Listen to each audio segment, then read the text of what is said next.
Good afternoon, everyone.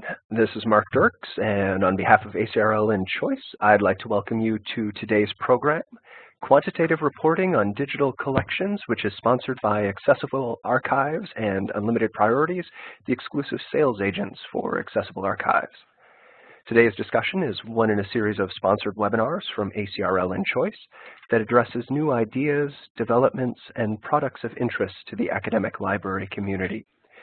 Free to users, these structured 60-minute live presentations provide the opportunity for interactive discussions of important new issues and developments in academic librarianship by librarians, vendors, authors, and other interested stakeholders. Before we get started, I'd like to point out a few features of the webinar software. In the main area of the screen, you should be able to follow along with the presentation materials. Along the right-hand side, you should see a Q&A panel and a chat panel. If you don't, you can click the buttons labeled Chat and Q&A in the upper right corner of the screen to activate the panels. Please use the Q&A panel to submit questions to our speakers. At the end of the presentation, they'll take a few minutes to answer those questions, so please do send them in throughout.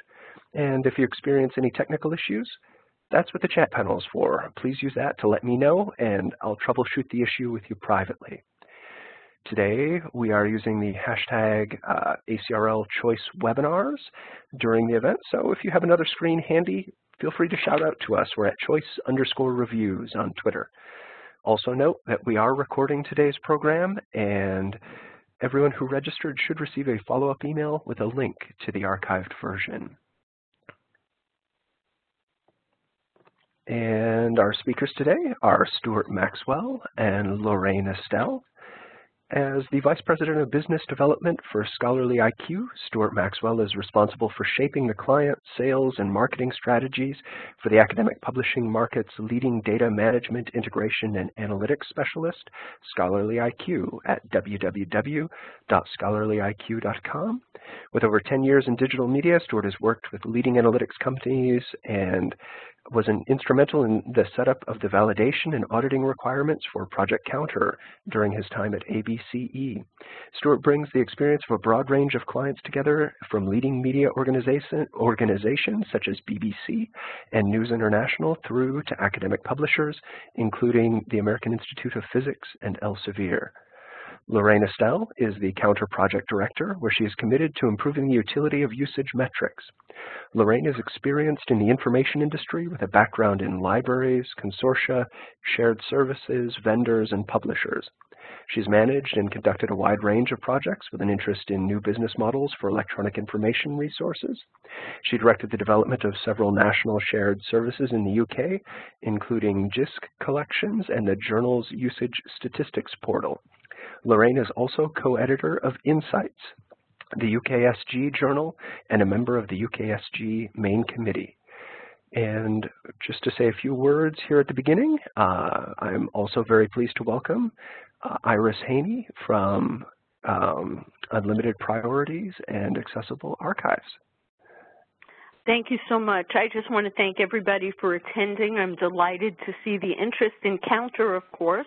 We've got two fabulous speakers. I'm just going to hover in the background, so if there are any questions that you want to direct, either to Unlimited Priorities or regarding Accessible Archives, feel free. Hope you enjoy the program, and please feel free to ask anything that comes to mind, and we'll do our best. Thank you. Thanks, Iris. Hi, it's Stuart Maxwell here from Scholarly IQ. It's a pleasure to be with you all this afternoon. Scholarly IQ, as Mark very kindly introduced us, has been providing usage reporting and counter services to leading vendors and publishers since it started in 2003. We're an organization that works quite actively at industry level with Project Counter, but also under industry groups such as NISO, SSP, UKSG, and the recent Crossref DUL Distributed Usage Logging Group.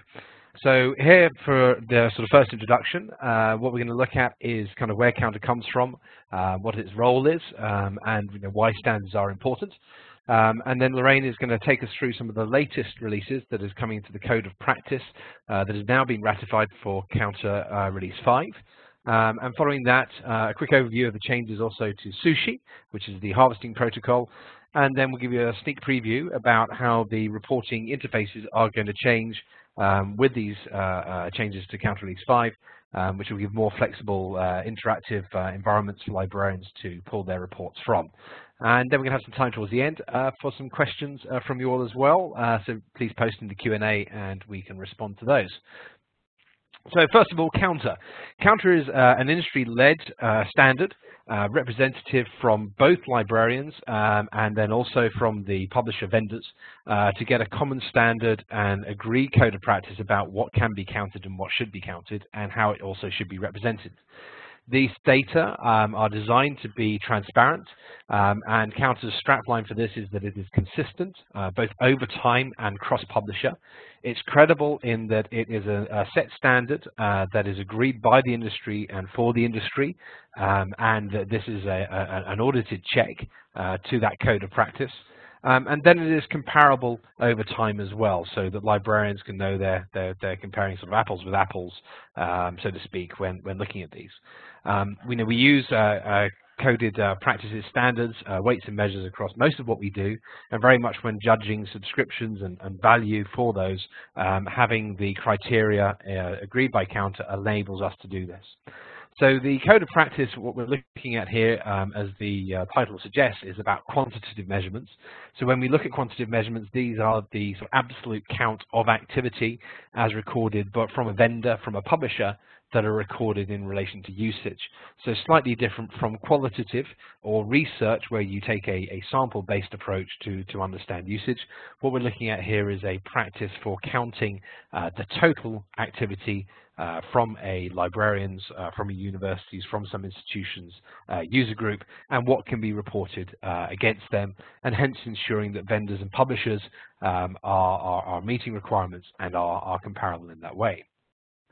So why do we look to have a standard? Well, as I mentioned, we use this in most of our life if we're filling up, the car with gas or petrol. If you're over here in the UK, then we work in sort of gallons and liters. But if we didn't have that, if you paid over here for liters of petrol, but the price of a gallon, you'd be laughing because it'd be a lot cheaper because it's a lot lower volume for doing it. So standards are important. But even also having the measurements on this, we can use the same tool, and particularly in digital media. We can take the same tool, and if we tweak the way that tool reports what it does, we can get different numbers, different results, even though it's the same activity data and using the same tool. So the standard is there to make sure that people are working with data in the same way and that it's consistent in the way that's produced. Another element we have from the representative of looking at digital data is that it's not quite as black and white, it's not quite as sort of ones and zeros as printed copies. When we subscribe to printed copies, we're in a situation where if we send them out, we know how many we've received, and therefore that's quite a sort of it exists or it doesn't. In digital media, it's not quite the same. When we build a page in the browser, for this example here, there are a number of elements that are served up from that, and each one of those elements is measured and can be counted. However, only one of those is actually a page request, or should only be one page request when we build that page. So this measurement tools that we use, and different vendors will use different tools, have to have some standards there that help them instruct about what they report and how they treat that data. Okay, and then there are some other criteria we're looking at in relation to this as well. So, for example, when we look online, quite often there's a tendency that we might make a double click. If we're waiting for a PDF download, we might backclick and click forwards, impatience of waiting for content that users might have. So therefore, we've got some standards about if we have multiple clicks, how can we filter those backwards to really look for measurements that are about user intent, maybe less than user behavior. We also, the standards look to help us evaluate what is included within our reports and how those reports are presented to us.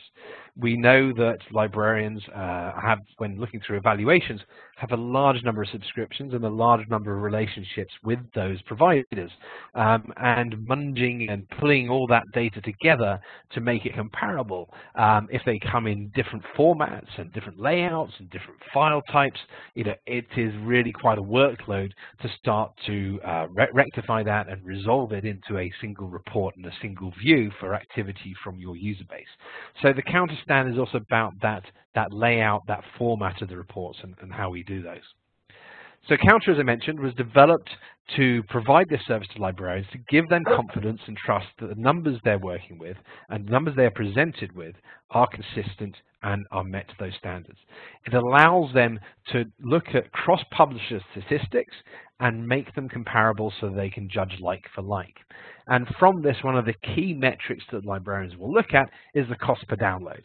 We have standards for cost, US dollars, GB pounds, euros, whatever else it might be. We therefore need for that calculation a standard and consistency for the download part. And that's precisely what the Counter standard is there for. There are also other metrics within Counter, and Counter Release 5 introduces further investigation metrics around what we're doing that Lorraine will introduce, but also there are things like access denials. So a standard about what is included as access denial so that you can see if there are other pieces of content or products that are of interest, then they are also available for the vendors to be able to report to you. Okay, so if we look at this in a real world example, if we have a librarian at this stage at Camford, a place sort of to make from this side, if we have sort of subscriptions for those, one's £25,000, one is £10,000, we look at the comparative metrics across these, and one may seem, well, you know, we've got a lot more views and downloads compared to another one. Well, we can make those sort of cost per download measurements and therefore make a judgment that, you know, particular journal X with a higher number of views, even though it's got a higher subscription value, is actually giving us a better cost per download rate. And if it's a comparable product for a comparable department and everything else, then actually, you know, we can make decisions based upon transparent data for that. But as we mentioned, you know, looking at cross subscriptions, cross departments and everything else, this is a lot of data to resolve in relation to that. So Counter takes these together to provide cross-publisher standards that librarians can trust, that are not defined solely by vendors. They also have librarian representatives who are helping to inform the decisions about what these should be. We are removing invalid traffic, so bots, spiders, crawlers, things that crawl through and search for digital content for certain algorithms. That activity is taken out of the source data. It shouldn't be reported against where you are, particularly against your own usage. It would skew those results. We are also looking to filter out those double clicks, and the standard there for the industry is 10 seconds for an HTML request. So if I make a request for a piece of HTML and the same piece of HTML within a 10-second window, and if I keep doing that every 5 seconds, I should only have one requested count for that HTML content. For PDFs, there's a bit more time allowed for that, 30 seconds, because of certain issues where PDFs obviously take downloads times longer in any case. So it's there as the standard, the current set for this. But this is a really interesting one that, you know, if somebody was to tweak that, drop that from 30 seconds for a PDF to 10 seconds for where that double click count should be, then they're going to skew those results and have a higher usage, not because of actually how much user interest there was, but because they have actually changed the definition of the period of how they are reporting that. So the standard there is about doing those double clicks, and everybody needs to comply to that. As part of this, the delivery of these reports is standardized to make them easier for librarians to consolidate them and to work with those. The librarians also should have self-access to pull these reports directly from a publisher, and so the reporting interface is important there to be able to log in, request the reports that you want to for the products you want to at any point in time. And then also if you use various DRM tools, so EBSCO, Exlibris, etc., there is a Sushi Protocol. So it's about harvesting that data automatically with some authentication that enables that data to be pulled down automatically into those tools in those formats that are compliant to those standards. And any vendor that is working to the Counter standard and is compliant with this also needs to undergo a third-party audit by an independent organization to verify that they are meeting both the data processing requirements, and they do that by seeding the underlying data and then cross-checking that against the reports, and then also the layouts, the formats, the interoperability of those reports as well. So you can be confident that not just only the vendor is saying we are conforming to this, but also they have an independent third party verifying that for you as well, delivering that trust and transparency that you can make decisions on that based with confidence. So that's the principles of where we work with Counter. And now to take over is Lorraine Estelle from Project Counter, who is going to take you through some of the latest developments, the upcoming Counter Code of Practice Release 5 that the industry has ratified for where Counter reports should be going to. So hand over to you, Lorraine. Thank you, Stuart. Thank you very much. And again, just say hello, everybody. I'm really delighted to be speaking to you this afternoon, and also to thank ACRL, Choice, Accessible Archives, and Unlimited Priorities for making it possible for us to get together. I greatly appreciate that. So I'm going to be talking to you about Release 5. This is the new release of the Counter Code of Practice. Before I tell you about the Code of Practice, though, I want to tell you a little bit about how we made it. I think sometimes people think, because I'm the director, I sit in a room, a dark room, doing it by myself, but that's far from the case. It's really important that when we develop the Code of Practice, that it's going to work for everybody, for our Counter community, librarians, library consortia, publishers, vendors, and of course it's got to work for the ERM systems as well. So through our membership, we pull together experts from those different domains, and a subgroup of those, a very clever subgroup of people, came together to work on the development of Release 5, and they were amazing. They had, between January and July 2017, they had 32 meetings, which is approximately 330 person-hours in meetings. And the group also gave a further 660 hours working on the development of the Code of Practice. So you can see our wonderful volunteer group really gave a lot of time and put a lot of thought into the development. And I also want to assure you really that of course there was some push and pull on various things, but those librarians in this group really held their ground, and I think we got a very good result from their interaction and their collaboration. So that's who made it. We published the Code of Practice in July 2017, and if I say it myself, we are very pleased. It is consistent, unambiguous, and flexible. And very importantly, it can be adapted and extended as digital publishing changes over the years, because we don't want to do big new releases all the time. The first question, quite rightly, that people ask when I tell them about Release 5 is, well, what are the advantages? It's a lot of work to implement it. How is it going to make life better for us? Well, I think the main thing about Release 5 is that it makes things simpler. And there are three sort of core ways in which it does that. First of all, it improves the consistency. And there are 4 master reports at the heart of Release 5, each with a preset filtered standard views, and I'll talk to you a bit about those in a moment. But they really give that opportunity for librarians to slice and dice the information that they need. Clarity, we have reduced the number of metrics in the Code of Practice, and I'm pleased to say we've renamed them for clarity. And also flexibility. In addition to the metrics, we have lots of attributes which can give you librarians a lot of detail about the resources that you are paying for and the use that your users are making. But you don't always, every time, want all that information. Sometimes you want to have the top level information and do that cost per download calculation that Stuart was talking about. So with Release 5, you can roll up, drill down through the reports with ease.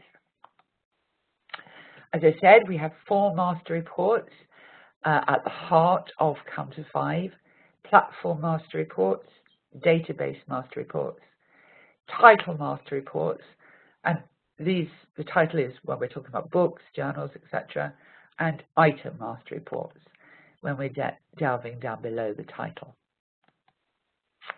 Now, this, I want to show you, at the moment doesn't exist, but if you imagine those master reports create a great database of data and information.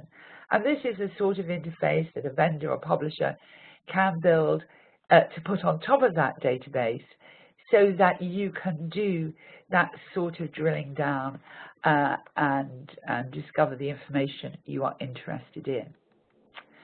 So in this example that I'm giving you here, the librarian just wants to see on this occasion the use of gold open access articles in journals, in hybrid journals, journals that publish both subscription content and open content.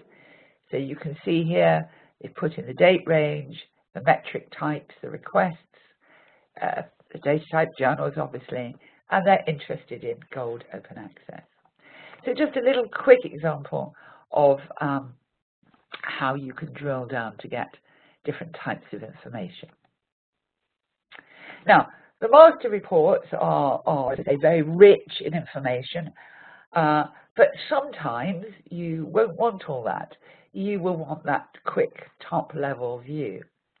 So from each master report will be derived these, what we're calling standard views, these subsets, if you like, of the master report. And they will address most of the common user cases. I'm going to talk in a minute about some of the other user cases, but there's a couple of cool things that I'm going to point out here. Under the title, oh, it's got very small here, this green line, these are the title reports. There are some very neat things. So, for example, you have the journal requests excluding OA Gold. Now, if any of you are using Release 4 at the moment and want to do that exercise where you're looking at a hybrid journal, you want to remove the Gold Open Access content because you want to do your cost per download just based on the content that you pay for through your subscription. Now, in Release 4, you need 2 reports, and you need to take away the figures in one report from the figures in another report. All that goes away, and you just have this journals request excluding OA Gold, and that will give you the answer. So very cool, very, very neat. And we'll look at a few of the other user cases as we go through. Now, as I said to you, we have reduced the number of metric types, and we've also called them new things. And I must confess, the technical subgroup, they're all very, very clever. And when they introduced these, I was a little bit fuddled at first, but I hope this will sort of explain. So here on the screen, we have the new metric types. And this first block here are all about investigations and requests. And we'll look at that in more detail as we go through.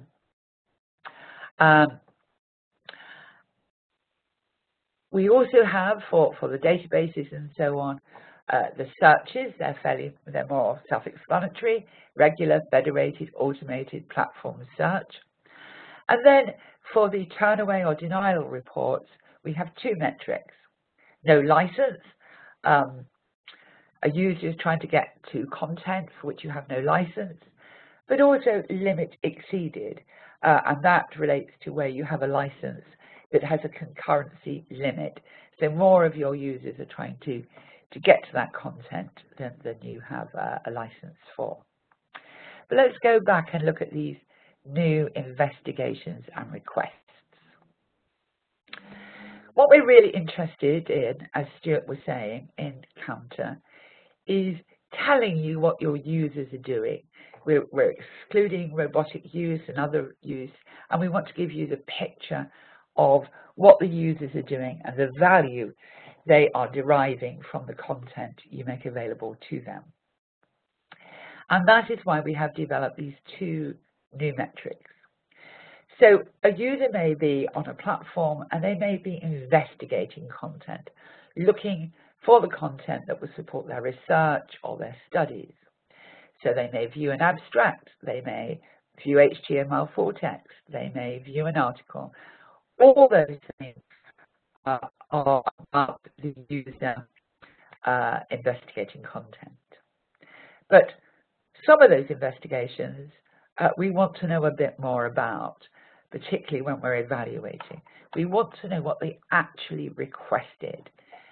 Was it HTML4 text? Was it a PDF? Did they watch a whole video? And that's why we have this concept of requests. And this replaces, the old metrics we had of HTML, PDF. And it also provides much greater comparability across platforms. Because different platforms take users to content in different ways. And these metrics really get over that and give you more consistency and comparability. Now, I also talked about the attributes, this additional data that's there in the full text, the master reports. So I'm going to run through these because it gives you an idea of the richness of the reports that you will have. The first attribute is data type, and that's fairly self-explanatory. Was the user looking at an article, a book segment, a database, so on and so forth. And then, of course, a lot of content, as you know, is delivered in chunks, technical term. So what sort of chunks were the user looking at? An article, a book, a chapter, and so on. Now, access method is quite important. As Stuart explained, robots and so on are excluded from counter reports. But increasingly, researchers are, by arrangement with the publisher, carrying out text and data mining on the content that you are providing to them. And using those tools, they can mine through pages and pages and pages of content very, very quickly and create their own data sets from them. And there is great value in that to those researchers. So in the master reports, that is something that you can find out about, you can get stats on. That activity won't come in standard view, but it will be there in the master reports and very well worth knowing about. Some of you may also use currently in release for the Journal Report 5.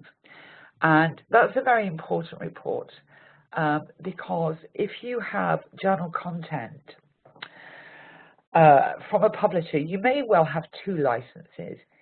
Under one license, you may have bought, often in perpetuity, archival content, the back content of that journal. And then you will have another license for the current content. And very often, as a library, you want to understand where the use is coming from. Is it coming from the archival content or the current content? Year of publication is the attribute that gives you that information. When we were developing Release 5, we had hoped to introduce an attribute called isArchive, but that proved rather difficult because publishers define their archival content differently for different customers and particularly for different customers in different countries. So that wouldn't work. The year of publication allows you to sort the usage statistics based on your archival years so that you can see where the use is coming from. I'm going to also just show you one of the new reports. It looks pretty familiar, I think, But there are some special differences, and those are all around consistency.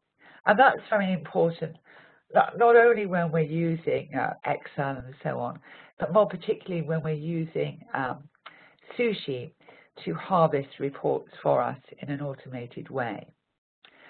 That, and you will know, of course, if you use Release 4 reports at the moment, the format is different. If you're looking at a journal report, it's different from a book report, which again is different from a database report. But the report formats are consistent in Release 5, regardless of the format that you're using. I'll also point out another little cool thing here. You'll see that there is a sort of blank row here where that green line is. And that blank row is very, very helpful because it allows you to filter and sort the sheet in the way that you want to in Excel. So a small but very useful little addition to the report format.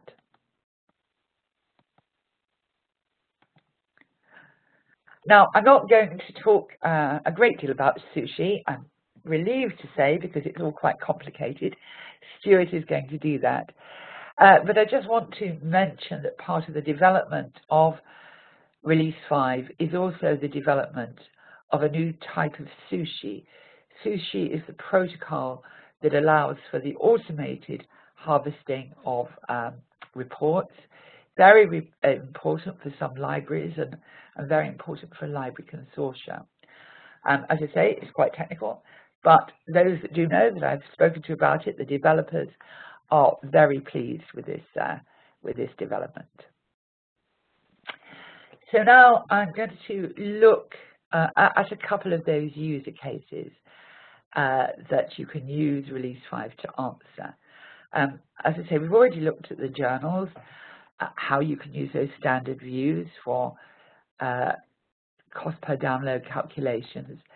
But there are a few other really cool things that I want to show you. The first one is the standard view book requests excluding OA Gold. And there are some open access gold books around. So this report excludes those and gives you all your book usage. Now again, if you use Release 4 currently, you will know that the book reports can be rather trying, because there is the BR1 report for books that come as a single PDF, and there is the BR2 report for books that are delivered in chapters or sections or some other chunk. And if you're trying to really understand usage at the title level, that's quite difficult to do. And you can't really add those two reports together. So Release 5 really addresses that. It doesn't matter how the host platform delivers the content, because the unique title request will give you that information. How many times was each book title requested by your users? Of course, using the attributes, you can dig down further, you can drill down, look at chapters and so on. But at that top level, you have that very quick overview from that single report. Now, another thing I'm really pleased about, because it's one of the things that I have get so many questions about on Release 4, when we're talking about database usage. Some of you may be familiar with the terms result clicks and record views. Very difficult to understand, and very difficult as well for publishers and vendors to implement. They have gone now, so database reports are much easier to use. But of course, there are different types of databases, and what we've done here is we have developed the metrics so that they will work with different types of databases. So if you have a non-full text database, an A&I database, and you want to look at the user behaviors, the values that you are getting from that type of database, you will look at total item investigations. If, on the other hand, you have a full text database, really what you want to know is what did the users request. So there you can use that metric and that you will get that picture on that type of database. So I think these are very nice developments, and a lot of librarians are looking forward to using them. Implementation and timelines. As I said, we published in July last year, and we have given publishers and vendors 18 months to become compliant with the new standard. So that means the effective date is January 2019. That really means that you will be getting your first counter reports in January, because of course February, because of course you need a month's worth of reports. And I'm pleased to say there's a great deal of activity. Publishers and vendors are implementing Release 5 now. There is a list on our website of those that are implementing it. Not 100% up to date, so they're actually more than listed. I will update the list. So we know that it is being adopted. We're working hard to support publishers and vendors in developing Release 5. We have provided them with webinars, and we've also produced 2 friendly guides to help them understand the new code of practice and to implement it. I'm pleased to say as well, we have now, just last month, published a friendly guide for librarians. And if you go to the Counter website, under the About tab, you'll see guides, and you can download the librarian one as well. To support our community, we have also set up 2 email forums, 2 email lists. And this is really so that we can answer common questions and allow people to share their hints and tips as well. So we have one email forum for publishers and vendors where we can answer their questions and make sure they all get the same information at the same time. And we've also developed an email forum for librarians so that we can, that they can share tips and tricks, and we can also answer any questions they may have. Now, I must say that list, the librarians list, is rather quiet at the moment because until the librarians start getting their Release 5 reports, perhaps there aren't so many questions. But if you would like to join that list, you could always send me an email and I will add you to it. And I think it's going to be quite a helpful thing. So that is a quick overview of Release 5. And now I'm going to hand back to Stuart, who's going to talk a bit more about the Sushi Protocol. Thanks, Lorraine. Thank you very much for guiding through those changes on Counter Release 5. It's really interesting kind of about how putting these into master reports is changing how the librarians work with these reports rather than the aggregated set, JR1, JR2, BR1s, etc. These are master reports that allow the librarians to dive into these. Now, as you can imagine, the scale of these reports therefore increases hugely, particularly when we come down to item level. Because rather than, say, for example, journal title as each of the line items, we're going down to the individual items, the articles, etc. So the size and the scale of these reports that librarians may now be harvesting and therefore looking for is really exponential on what they do, particularly when we start including the other fields that are available by access type, etc. as well. So publishers and vendors are working hard to optimize to make sure those reports deliver quickly enough.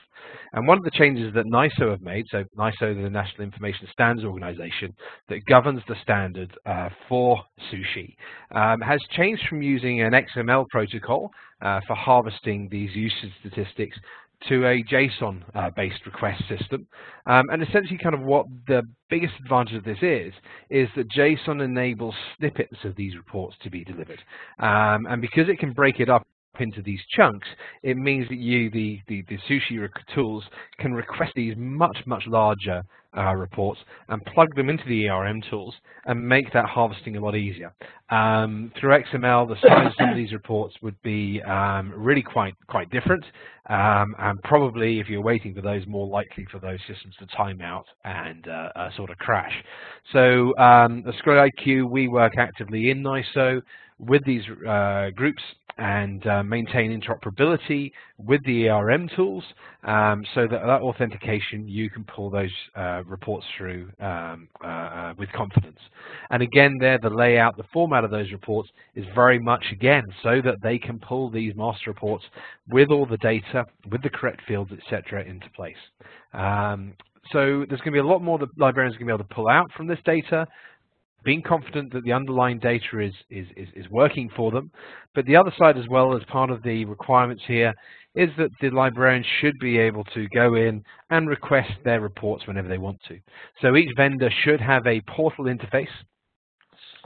Okay, sorry, Mark, we have put into the different page there. I've lost a page. Okay, so with the portal interface we provide at Scholarly IQ, essentially kind of what it looks to do, and you'll become familiar with it. We work with Accessible Archives, also other vendors, Oxford University Press, OSA, ACM, and various others. And that is far more of an interface where a librarian can log in, select the calendar ranges they want, and then add and remove the different metrics, access types, etc., as filters within those, and customize these reports on the fly.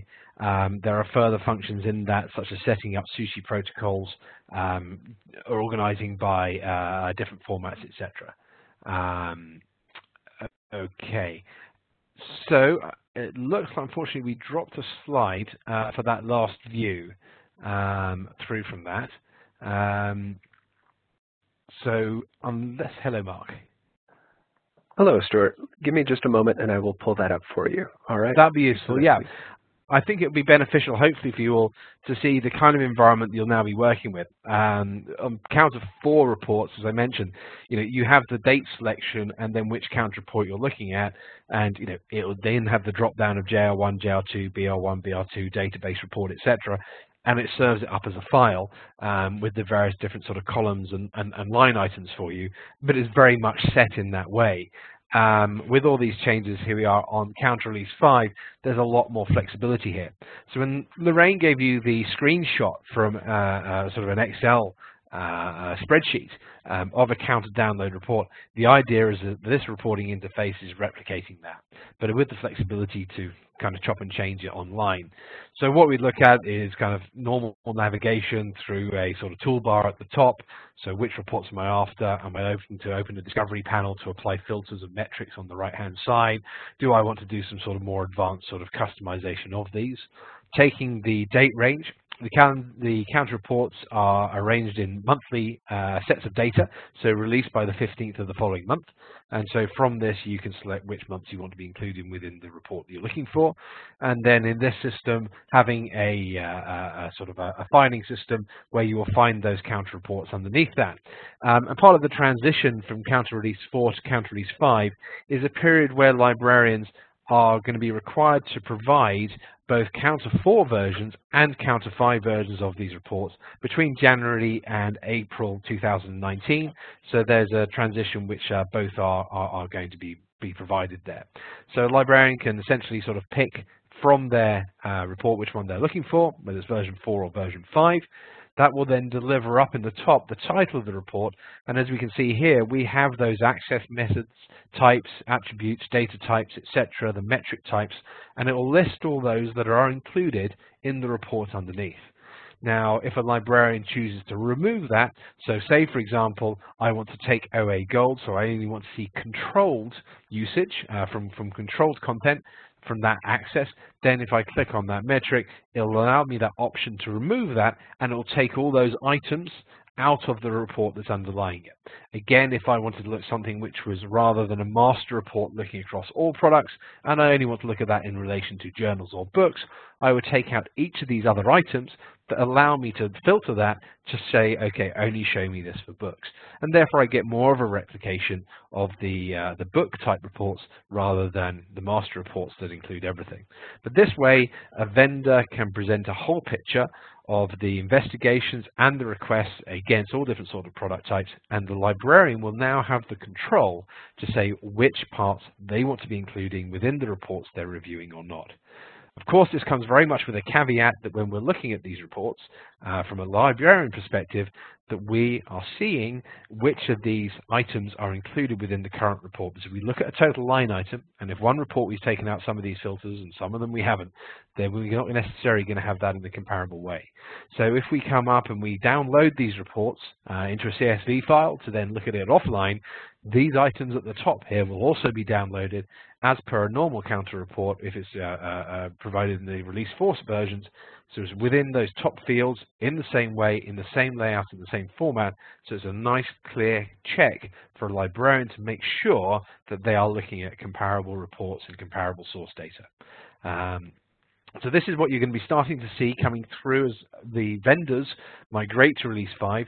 Their interfaces become sort of a lot more advanced. We hope they're going to be a lot more useful to you, and you're going to be able to really understand the value of what vendors are providing in terms of the usage by your researchers, so that you know that you have more of that transparency in how you're working with them. So that kind of wraps it up from myself at Scholarly IQ. Thank you very much, everybody, for your time. I'm going to hand back over to Iris and to Mark, and we've got some time for some questions. Again, I would just like to thank all of you so much for attending and for hanging in for all of it. Most of you have stayed, which we're grateful for. Thank you so much, Stuart and Lorraine, for explaining in lots of detail. I did see some questions pop up in the chat box, and I do want you to feel free as well. If you come up with questions afterwards, this is recorded. If you want to do this at your leisure, please feel free to reach out to any one of us with questions via email, etc., and we'll be happy to help you. And certainly Accessible Archives and Unlimited Priorities is delighted you were able to join us, and hope you got a great education. And Mark, I think I'm going to turn it over to you to see if you want to handle any of the questions. All right, that sounds great, Iris. And I will just reiterate our thanks to each of our speakers today, to you, Iris, and to Stuart and Lorraine for the presentation. We do have a few questions in the hopper already, and I would encourage folks, if you have additional questions or if other things come up as our discussion continues, please feel free to put those into the Q&A or even into the chat box if you're running out of room in the Q&A.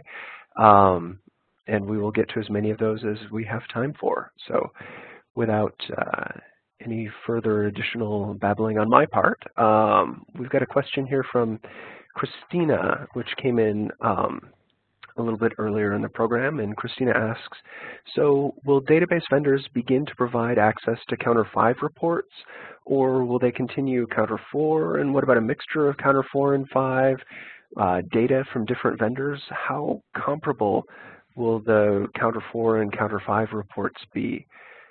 Yeah. Well, I think first of all, I would just say on the magic day, January 2019, Counter 5 is the standard. So if you have, we had this with Release 4, if you have publishers saying, oh, well, I'm sticking with 4, they are no longer compliant with the standard. To be audited, to be listed on our website, to be properly compliant, they have to move to Release 5. And yes, the database publishers are transitioning to Release 5. And I think that question came in before Stuart was talking just now about that transition period where you will see both reports for a while. So that will help with the transition. Anything you want to add there, Stuart? Yes, so there is the transition period where they're both sort of to be provided by the vendors. The other side is that for the reports, within the sort of the filters there, you know, a librarian is able to filter out and say, okay, only show me this from a database report, and you know that are there. the changes have come about, from requests both from the vendors and librarians, as Lorraine mentioned, this sometimes confusion between record views and results clicks, and the idea is to make that more consistent on where it is. As with anything, some of these transitions do take some time for people to do that. Some people do hedge their commitment to making changes, but as Lorraine said, the standards, when that comes into play, to be compliant, people need to adhere to those. But really, a lot of these things come down to whether people do migrate to them or not. Comes down to often, do the librarians insist enough on counter release 5 to say, if you're not going to go to counter release 5, then you're not really helping us out here. And it's librarians with the sort of the purchasing power to kind of support these changes to make them sort of take place really. Yeah, absolutely. Absolutely. Mark, do you want to dive into another question, or? Sure. So we've got another question here from Joe, it looks like, and it looks like it's a two-parter. So Joe says, when a user clicks a PDF full text button, it's clear what their intention is. Similarly, when they click an HTML full text button, but the intention is not as clear when they click the title link in a brief record. When they do that, I believe they will see full metadata for the article, but they often see HTML full text as the last field of the record. And so the question at the end of that is, when is clicking a title link of this sort counted as a full text view? Is it or is it not? Or do you have any perspective on that, Lorraine or Stuart? I'm trying to picture this. Okay, so quite often this comes down to sort of how the sort of the vendor's sort of site platform is kind of structured. If clicking on a title link, is giving you sort of an abstract or other content that's solely not actually, and it actually specifically is not a full text, then that should not be counted as a full text view, or as Counter 5 would call it, a request. That should be an investigation, around the piece of content and included as that, but not as a request. The difficulty is that actually if it serves up the content without a discernible difference from the counted side of things, neither the auditor nor the vendor reporting it can actually check to say what the user intent was, which kind of does throw a bit of a spanner in doing that. And it's kind of sort of really open to that sort of vendor to say, well, actually, kind of if the structure of the site isn't necessarily doing as you might expect, it seems as though it's kind of sort of forcing people into a view, when actually maybe an investigation might be more relevant to it. Yeah. Then that's maybe a discussion there. But it's a specific use case and a specific scenario that's yeah, as Lorraine says, it's hard to envisage that. But I think if I have envisaged that right, that's kind of the challenge. I think.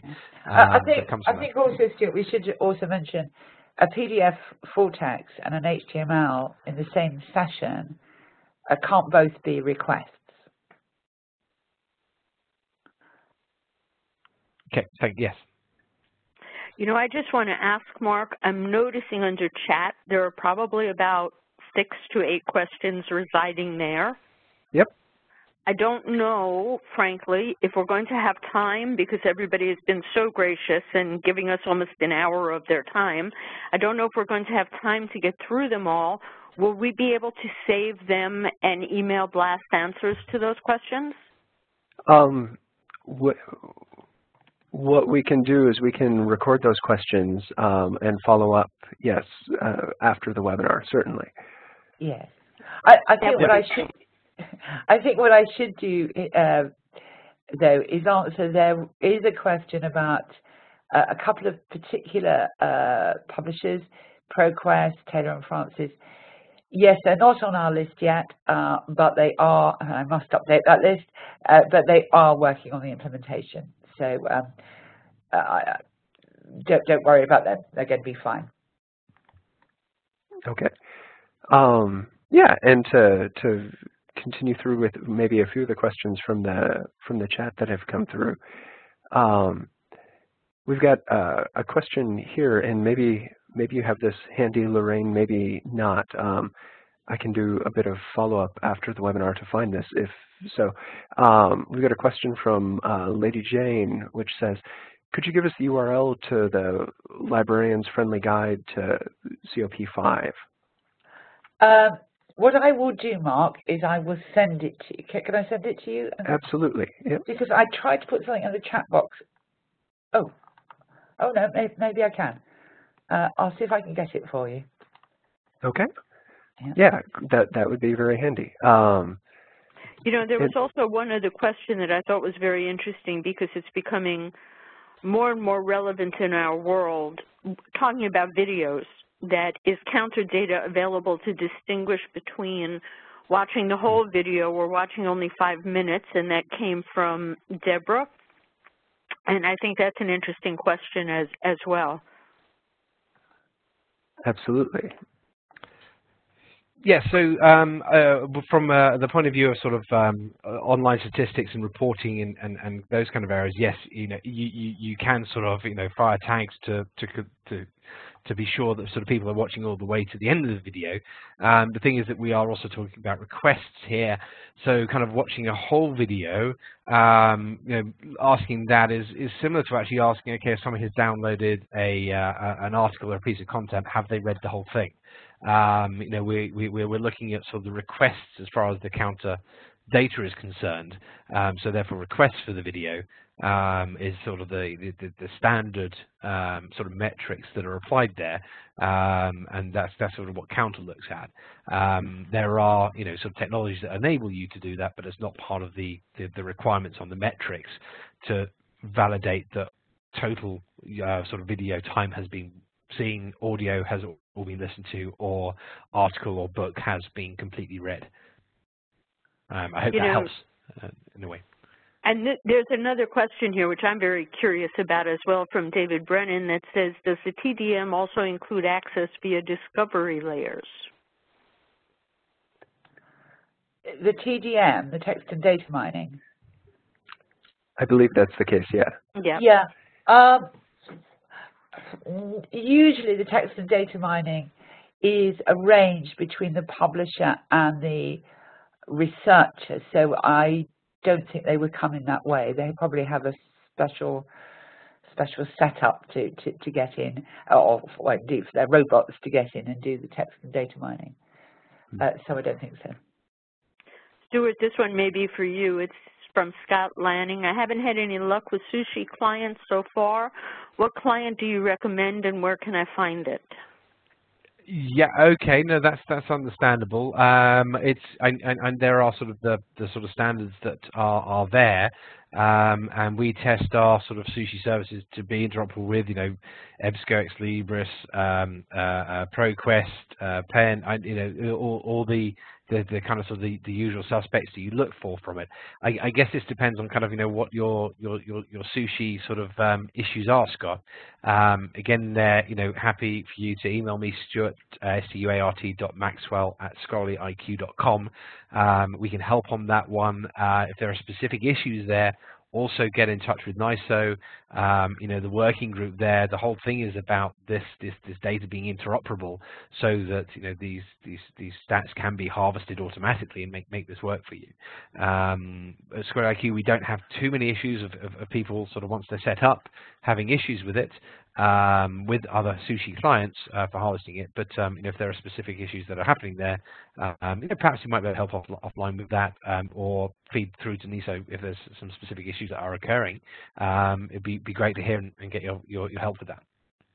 Sorry, I can't give you any specifics on that one, and it's not, unfortunately, not really my position to recommend one or another on that side. Sorry to duck that one, Scott.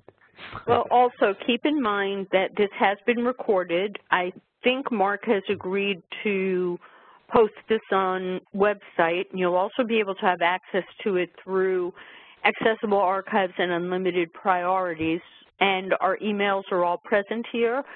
So any further questions, and I'm delighted to see that there were so many questions. I'm delighted to see that so many of you stayed and listened to all of it. Obviously, this is a critically important part of how purchasing decisions are going to be made going forward, and it's important that we all know how to use it and learn it and understand it. And with that, Mark, I think I'm going to turn it over to you to wrap things up. All right. Well, thank you, Iris, and thank you, Stuart and Lorraine, for all of your time today and for all of your work in preparation for this. We really appreciate it.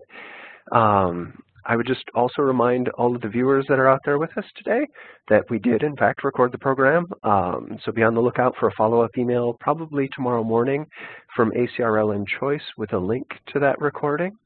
You should also see a link to our brief 5-question survey in the chat box. If you could take a minute to fill that out to let us know what you thought of the presentation today and how things went, we would really appreciate that.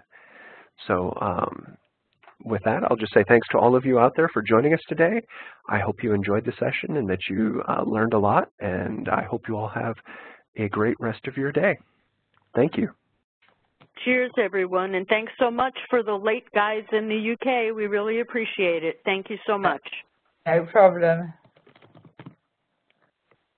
Our pleasure. Thanks for having us, and